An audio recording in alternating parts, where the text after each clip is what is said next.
वो मालदीव जो कि इंडिया को आंखें दिखा रहा था, वो मालदीव जिसने प्राइम मिनिस्टर नरेंद्र मोदी को लक्षद्वीप के हवाले से लेके बहुत ज्यादा ट्रोल किया, आज वो मालदीव इंडिया के घुटनों में बैठ चुका है। India has practically purchased 28 islands from Maldives, and the idea is to generate drinking water for the Maldives islands. Maldives ने अपने 28 आइलैंड जो है इंडिया को हैंड ओवर कर दिए कि वहां पर वो सीवरेज और वाटर प्रोजेक्ट लगाएगा। Now, from an India out to actually arrive at a welcome India. गाना सुना है आपने, शिकारी खुद यहाँ शिकार हो गया। Faiz Hamid.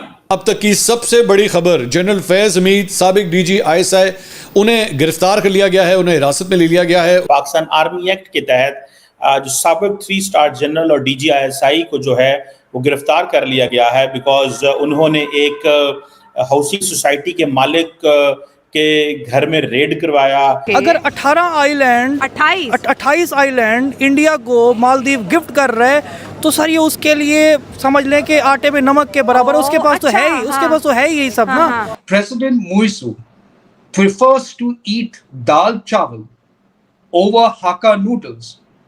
Then I think we should be happy about it. एक पूरा यूनिफॉर्म पहनकर वो बंदा पूरा पाकिस्तान चलाता रहा है, उस वक्त किसी ने नहीं पकड़ा, जजों को मैनेज करता रहा। इसमें यह सोचना चाहिए कि हमारा सिस्टम इतना रॉटन है कि ऐसे लोग इतनी बड़ी बड़ी पोजीशन पर पहुंच जाते हैं और फिर वर्दी जो हमारे लिए काबिल एहतराम होनी चाहिए। इतनी कमजोर रियासत मैंने नहीं देखी। रवांडा, मैं समझता हूं सोमालिया, अफगानिस्तान, कोई भी मुल्क इतना कमजोर नहीं है जितने आप इस वक्त नजर आ रहे हैं। को पता है मोदी को आप लाख गलत कह लें, बट मोदी ने अपना जो इमेज है, जो डिजिटल इमेज है या सोशल मीडिया का इमेज है, उसके उस पे इतना डोमिनेंट है कि आज आप And with Lakshadweep, India has what I call as a pressure cooker valve. You know, if Maldives starts getting hot, this one starts becoming active.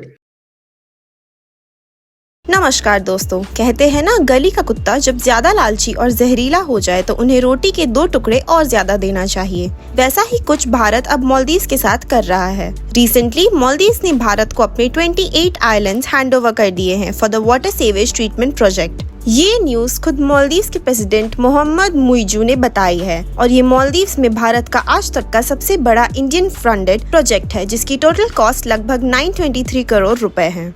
और वो मालदीव्स जो कल तक गेट आउट इंडिया का ट्रेंड चला रहा था, वो आज India is great, India is a closest ally कहकर भारत का गुणगान गा रहा है। वही नहीं, भारत ने अब मालदीव्स में UPI सर्विस भी लॉन्च कर दिया है, which will facilitate more Indian tourist toward Maldives. अब ये भारत के लिए एक डिप्लोमेटिक जीत होगी या नहीं, ये तो आने वाला टाइम ही बताएगा, बट भारत की नेबर फर्स्ट पॉलिसी के तहत चाइना को काउंटर करने के लिए ही ऐसा स्टेप इंडियन गवर्नमेंट ले रही है।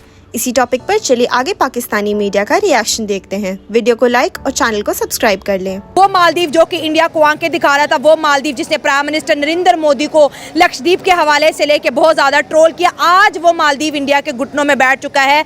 डॉक्टर एस जयशंकर और मोहम्मद मुइजू के बीच 28 आइलैंड को लेके डील साइन हुई है। मालदीव ने अपने 28 आइलैंड जो है इंडिया को हैंड ओवर कर दिए कि वहां पर वो सीवरेज और वाटर प्रोजेक्ट लगाएगा, क्योंकि मालदीव की अगर बात करें कि एक ऐसा कंट्री है जो कि समुंदर से घिरा हुआ है।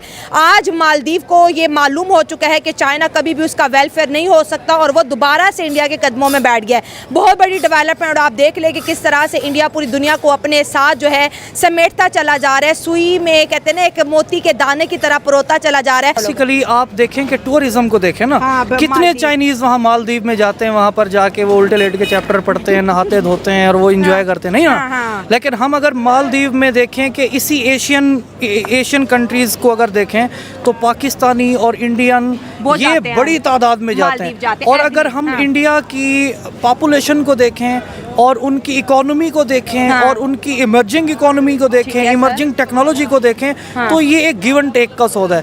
अगर 28 आइलैंड इंडिया को मालदीव गिफ्ट कर रहे तो सर ये उसके लिए समझ लें कि आटे में नमक के बराबर है। उसके पास तो है ही, उसके पास तो है ही यही सब ना। मतलब वो हेल्प कर रहा है मालदीव की। सर उसके पास है यही सब कुछ ना। बुनियादी तौर पर उसने अपना टूरिज्म भी बढ़ाना है, उसने एक बड़ी जो इकोनॉमी है, आप ग्रोइंग इकोनॉमी, उसको भी अट्रैक्ट करना है और एक बड़ी जो IT की इंडस्ट्री है उसको अट्रैक्ट करना है। तो इसमें म्यूचुअल कंसर्न है, म्यूचुअल बेनिफिट्स हैं। और ये आई थिंक बहुत अच्छा है। ये चाइना के साथ भी हो सकता था, लेकिन उन्होंने choose नहीं किया चाइना बट को। उनके अपने इकोनॉमिक रिलेशनशिप हैं। ठीक है। ज़ाहिर है चाइना को आप देखें कि चाइना ने पाकिस्तानियों को एक टॉफ़ी का झांसा दे करके तुम लोगों को मैं ये मोटरवे बना के दे रहा हूँ, ठीक है। उसने 100 साल के लिए हमारी सारी की सारी जो इकोनॉमी है उसको अपने बगल में ले लिया। ठीक है। सही है, सिर्फ एक मोटरवे की खातिर चाइना ने जो सी पैक गुजारा वो इस वक्त हम पे रूल कर रहा है। ठीक है, गवादर भी 100 सालों के लिए ले लिए, सब कुछ ले लिया हमसे। यही चीज़ है ना। हाँ। तो बेसिकली जो बाकी ममालिक हैं वो समझदार वो हैं। इस तरह के ट्रैप से बचने की कोशिश करते यस, हैं। मेरा ये क्वेश्चन था कि मालदीव, क्योंकि उसने एक वक्त था 3-4 महीने की पहली बात है, प्राइम मिनिस्टर नरेंद्र मोदी का इतना मजाक बनाया, उनके लिए बुरे बुरे लफ्ज बोले और उनके हालात बिल्कुल आप कह रहे कि नॉर्मल नहीं थे, दोनों के बीच फ्रेंडशिप खत्म, भागा भागा चाइना के पास था गया। ना, वो इलेक्शन चल रहा था, मोदी के फ्यूचर का पता नहीं था। हाँ। आपको पता है मोदी को आप लाख गलत कह लें, बट मोदी ने अपना जो इमेज है, जो डिजिटल इमेज है या सोशल मीडिया का इमेज है, उसके उस पे इतना डोमिनेंट है कि आज आप इंडिया में अगर हूँ या यहाँ से आप VPN लगा के इंडिया आप अपने आप को साइन करके आप स्क्रॉल करें तो आपको मोदी का ना फ़कत अच्छा फेस नज़र आएगा बल्कि ये नज़र आएगा कि मोदी ने कितनी डेवलपमेंट की है और मोदी की वजह से इंडिया ने कितना ग्रो किया है। तो ये वक्त की बातें हैं। यहाँ भी तो सिचुएशन एक जैसी नहीं रहती, यहाँ भी तो वक्त गुजरते पता नहीं चलता। तो ये एक उनका डिप्लोमेट। यूट्यूब पे मोदी साहब का चैनल देखिए 25 मिलियन का है, एक्स के ऊपर सबसे बड़ा चैनल है। बिल्कुल तो ऐसा ही जाहिर है वर्ल्ड लीडर का अगर कभी कभी इस तरह दुनिया के अंदर वो होता है ना, एक क्या होता है, स्टडी होती है या फिर सर्वे होता है, उसमें भी टॉप पे है, तो ये इमेज तो बहुत अच्छी भाई है। उसने अगर ये 25 मिलियन का चैनल है या वो इतनी बड़ी पॉपुलेशन के ऊपर मुसलसल रूल कर रहा है तो सर कोई तो वजह है, कोई तो वजह है कि मतलब वो उसकी नियाज़मंदी है या उसका जो भी है। देखें हम पाकिस्तान में है ना, कोई भी जंग जीतने के लिए एक मसनूई दुश्मन चाहिए होता है। हम हमेशा अपना मसनूई दुश्मन गर्दानते हैं अमेरिका को। अच्छा। इसी तरह इंडिया अपना मसनूई दुश्मन गर्दानता है पाकिस्तान को। सर वो इंडिया में जब अब भी नहीं मानते, वो कह रहे पाकिस्तान का हमारा लेवल ही नहीं है। सर वो अब नहीं मानते ना। हाँ, अब नहीं मानते, बट इलेक्शन में जब इलेक्शन हूँ तो इलेक्शन कैंपेन में सबसे बड़ा जो उनका स्टांस होता है, क्योंकि वहाँ भी तो रियासतें हैं ना, महाराष्ट्र, फलानी रियासत, टिमकानी रियासत, एक रियासत तो है नहीं ना। उनके तो सूबे ही बेहतर, दर्जनों तो सूबे, 28 जी दर्जनों तो सूबे हैं उनके। हाँ। तो वहाँ पर वो जो एक मसनूई दुश्मन बनाते हैं वो पाकिस्तान को बनाते हैं। और बड़ी कैंपेन चली, इवन पाकिस्तान यूनाइटेड नेशन में चला गया था कि हमें गलत पोर्ट्रे इंडिया ना करे। सर ऐसा ही है। और इसी तरह हम भी अपना मसनूई दुश्मन अमेरिका को बनाते हैं। अमेरिका, इंडिया, अफगानिस्तान, हमने किसको छोड़ा है? तो बिल्कुल ऐसे ही तो वो ना एक मसनूई दुश्मन भी रखना बड़ा जरूरी होता है। सियासी रोटियां सेकने के लिए। बिल्कुल।